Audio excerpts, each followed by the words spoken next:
and nsɛmsi a wobɛnya mu ntire mu Ebo Noah and Ebo Noah kopie mu ewo court na nyasem ketwa Ebo Noah asem no obekaya about 2 weeks ago court ehye say Ebo Noah awo say yekohwehwe bibi ekoso ni tin bibi ekoso o nti no yekohwe say trinity so no bibi aye fine omo examination omo ne no twetwe nkomo yehwehwe bibi psychiatric examination ni evaluation ni ade enti ene say dem kan no court omatena ase ne mom Ebo Noah busuafo ni nua panyi de nsem bi tudwa oso ono kwa no ene wanwa Ebo Noah oso won tisa ene wanwa se afi oba social media so na okwa akogina akbi ho oso wo hwe de wi ano wo ye ne nsem ni social media for reaction o se Ebo ade a wuyi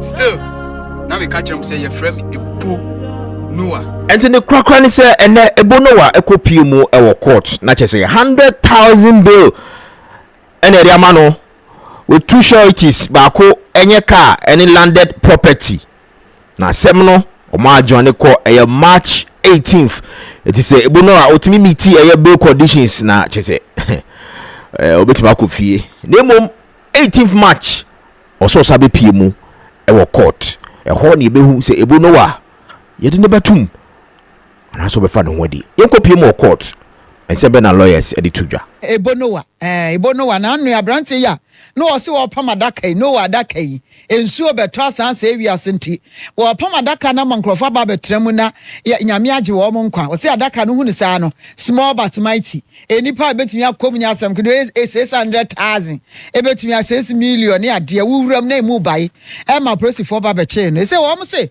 ya de sika 100,000 atuniti so se bail na wo mo de agemde charities mienu yeah no on be justify with landed property anaka yanko ahoma so ye bokọ to din ani abo ama bra kwampo fudin yanko na yankonkotie de atia nkasa beti wo ba bia wontimu nokre no ama na deba ame afisha po afinyina me no nkasa ye nhia ya da nyame asese wa mafia akobeti ye na ene ha boy amane koto de esi ye dawa me no kasa ye guso ewo adenta eye sesiko na ense abanta dodo na efe no eye Ebo Noah ne mama ne papa wo no efu ni din eye Ivan Echan oguso ewo court na ne se yamani bill 100,000 Ghana cedis to 2 sureties, one to be justified. Court and I say with landed property. Now, the lawyer and say landed property they are not more shikaka at the mount. The be not say the count, the basis were any young man and I'm tired to my automatic between 10 years.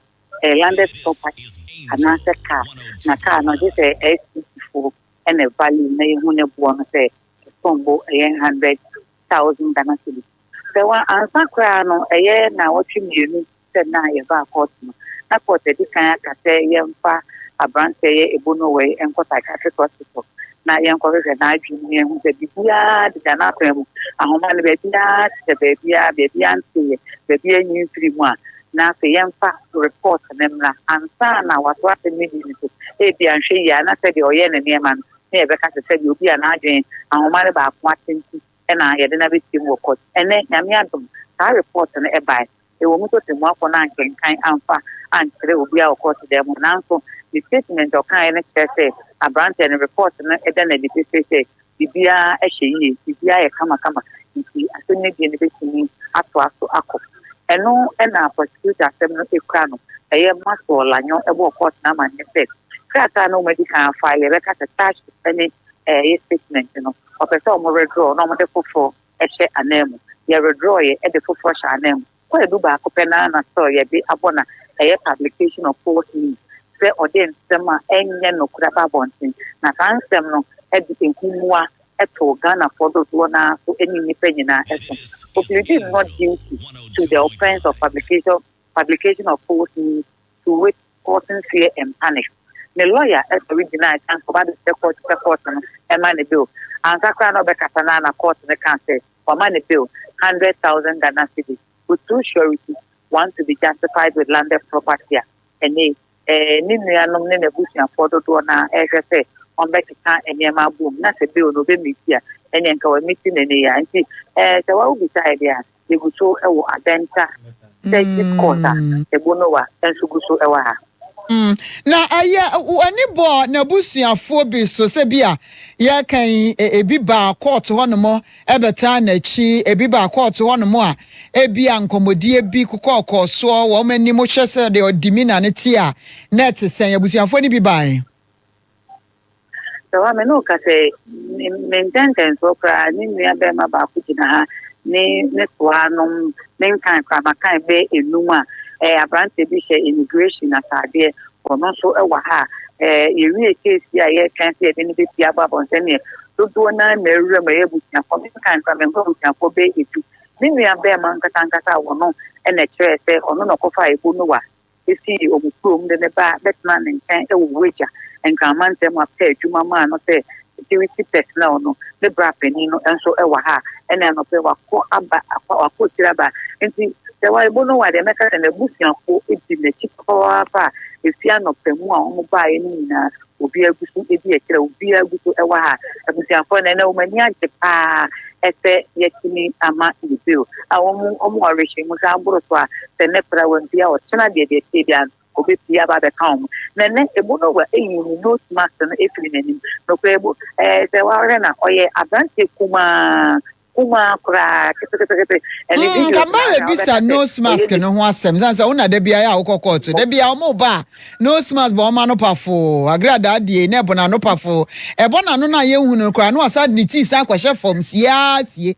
eti kamba bisa se eno na ya na ye de ye process ni bia procedure court nhihye ye no sa na tie anasa sen abrante ezi enim no wo twa videos twa pictures nyina se ni ehu no e de ani nose mask so those marks in there no go we design to the court protocols the nose marks are one so when they need to say come here is accused person there then the court there or no what the nose mark no what and you been a nose mark in the mouth oma and a show nose mark not there ba and you nose mark now say or ya branch kuma and yes or ya apala to name Uto ye ni pakro kra se de re ni video unto ye ten just o ye ni pakro kra kama pa ai me o ye no smart no e wo court dem mo me no ka to we na busiafo pa omo tia no ji ha ge ni na we no smart o re na ni ma o ya ka say he's a very noble young man obi ni me ka na o ye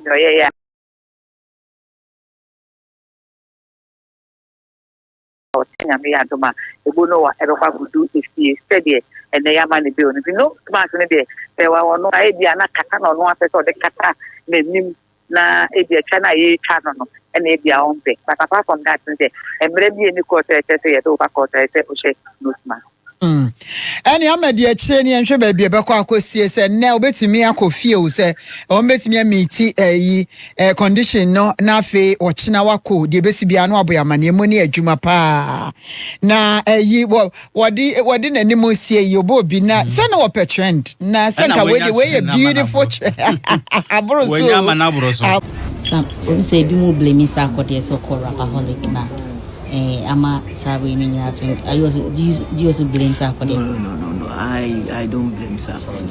You see say when Sir for ye Sir is one person that sometimes will try to be very smart. Say obi either artist and obi a pop it up nani deals all over the place, so try just to also write in that so me I don't blame Sir already now because at time now of course I could only event so now I could fit in that event so made entirely and I didn't hear about it. Videos were all over social media. It's then crowd because I could any event and up on me because now it looks like people are threatening and it being a senior brother at least his safety is mine. So you are older than him? Way older than him. What? Yeah. Yeah, seriously, because he looks older than you, and okay, maybe me family who he looks well. It's true. You are not wrong. He looks. But I'm sure I will see him. Definitely. Yeah. So I mean. So the Sarkodie knew he was going there. Was it a planned thing that he was going to the state to perform? He knew. But I spoke to him. I think Sarkodie knew because I spoke to him that morning. Said. Because now threats, people were doing threats videos and all those, and so now the safety the army comes and so okay, also okay, we will be an Oba event crash. Now now with the Oba in the Casam. So young Casabiuma and at the 10 you know was me being a media person. We surround up my phone. Okay, we are waiting. So yes, we found the phone and we said, for the event. So okay, so next I'll catch him so back for events.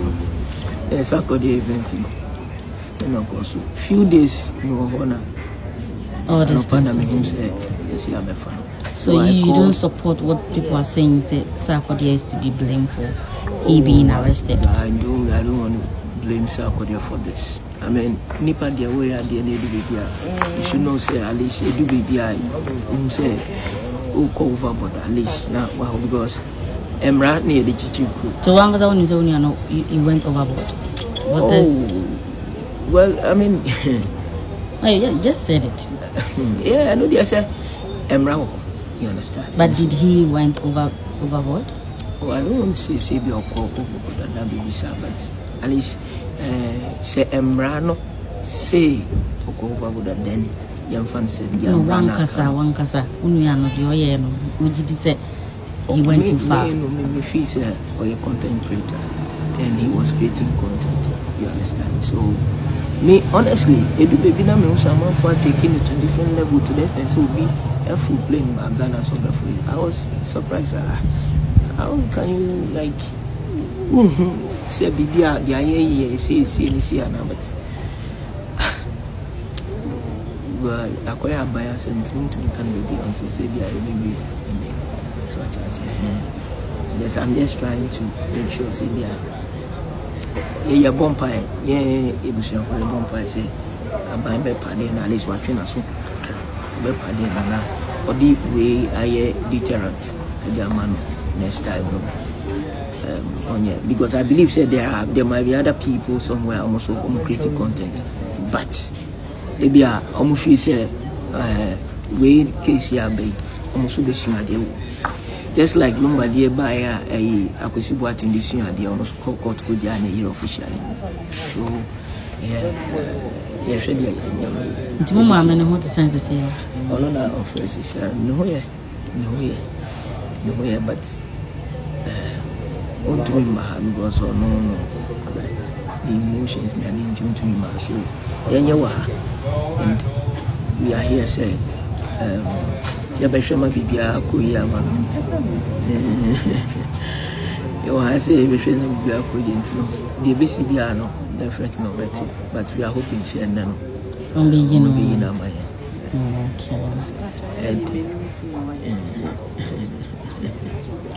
Last 2 weeks,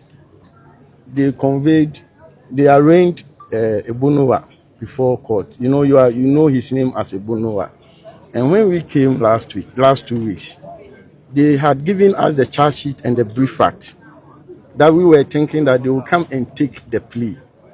But when we came, they said they just came to court for the court to remand him because they were doing investigation in relation to that matter. I stood up and opposed it vehemently that even as they were here on that 2 weeks, they didn't bring a scintilla or a modicum of evidence to persuade the court that this is what they are doing. Because after all, when you are doing investigations, I even told the court last 2 weeks that if it were cocaine, narcotics, or robbery, they would come with the evidence and say that they want to go to do forensic analysis and all those things. So the court should oblige them more time to do. So they could not make the police could not make the court an extension of their investigation.